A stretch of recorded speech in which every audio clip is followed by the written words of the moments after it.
आदरणीय बंधुओं, माताओं व मेरी प्यारी बहनों, राधे राधे। बंधुओं, आज हम इस वीडियो में पितृ पक्ष में अपने अपने पितरों की आत्मिक शांति हेतु, उनकी प्रसन्नता पाने हेतु श्रीमद् भगवत गीता के 15वें अध्याय का श्रवण करेंगे, जो कि इस प्रकार है। भगवान श्री कृष्ण बोले, संसार पीपल के समान है, जिसका पुराना पुरुष रूप जड़ ऊपर है और चराचर शाखा नीचे हैं। वेद इसके पत्ते हैं, जो जानता है वही वेद का ज्ञाता है। इसी की शाखाएं ऊपर फैली हुई हैं। सत्व, रज और तमो गुण इसकी रस वाहिनी नसें हैं, इनसे इसका पालन होता है। शब्द, रूप आदि इसकी डालियां हैं। पीछे कर्म रूप में प्रकट होने वाले इसी की जड़ें नीचे मनुष्य लोक में और भी नीचे तक चली गई हैं। पर पीपल का यह रूप, इसका आदि अंत और आकार संसारी प्राणी के ध्यान में नहीं आता, तथापि इसकी जड़ गहरी है। ऐसे इस पीपल को वैराग्य रूपी दृढ़ शस्त्र से काटकर वह स्थान ढूंढना चाहिए जहाँ से फिर लौटना नहीं पड़ता, और साथ ही यह विचारना चाहिए कि जिसमें वह पुरातन प्रवृत्ति उत्पन्न हुई है, उसी आदि पुरुष की शरण में हूँ।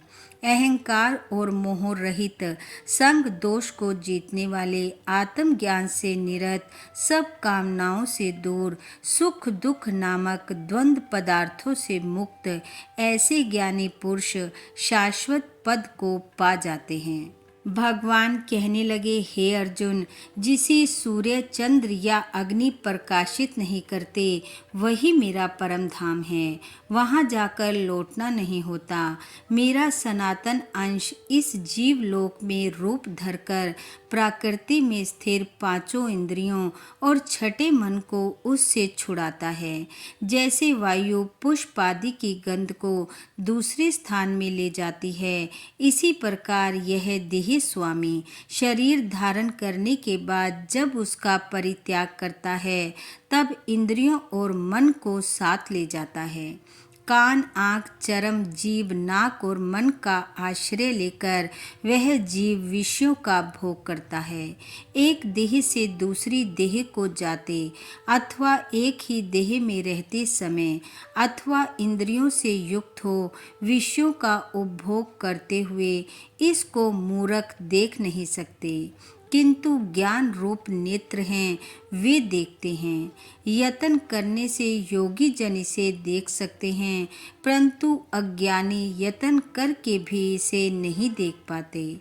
जो तेज सूर्य, चंद्रमा और अग्नि में वर्तमान है और जगत को प्रकाशित करता है, उसे मेरा ही तेज मानो।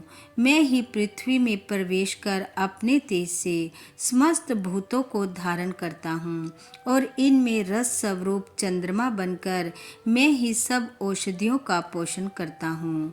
भगवान कहने लगे, मैं जठराग्नि होकर प्राणियों के देह में प्रविष्ट हूँ और प्राणवायु अपान वायु से संयुक्त होकर चारों प्रकार से भोजन किए हुए प्राणियों के अन्न को पचाता हूँ। संपूर्ण भूतों के हृदय कमल में निवास करता हूँ।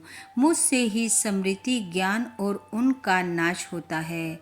सब वेदों में जानने योग्य मैं ही हूँ। भगवान बोले, हे अर्जुन, वेदांत का कर्ता और वेदों का ज्ञाता मैं ही हूँ। इस संसार में चर और अचर ये दो पुरुष हैं। जितने नाशवान प्राणी हैं वे चर कहलाते हैं, और उसमें कुटस्थ अर्थात शैल शिखर की भांति स्थिर चैतन्य को अचर कहते हैं, किंतु उत्तम पुरुष परमात्मा विकार रहित, सर्वनियंता बद्ध, मुक्त, नित्य रूप, तीनों लोकों में विष्ट होकर धारण पोषण करता है। वह इन दोनों से अलग है। मैं चर और अचर से उत्कृष्ट हूँ। इसी कारण से लोक और वेद में पुरुषोत्तम नाम से विख्यात हूँ। हे कौन्ते, जो ज्ञानी जन इस प्रकार से मुझको पुरुषोत्तम जानता है वह सब कुछ जानता है और सर्वोत्तो भावेत मेरा ही स्मरण करता है।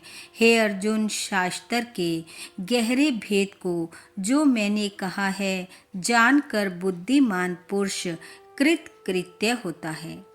इति श्रीमद् भगवद गीता सुपनिषद सुब्रह्म विद्या योग शास्त्रे श्री कृष्ण अर्जुन संवादे वृक्ष योगो नाम 15वां अध्याय समापत। बोलो भगवान श्री कृष्ण की जय। बंधुओं, भगवान श्री कृष्ण व आपके पितृ पूर्वजों की कृपा आप व आपके परिवार पर सदैव बनी रहे। आपका घर आंगन खुशियों से महकता रहे।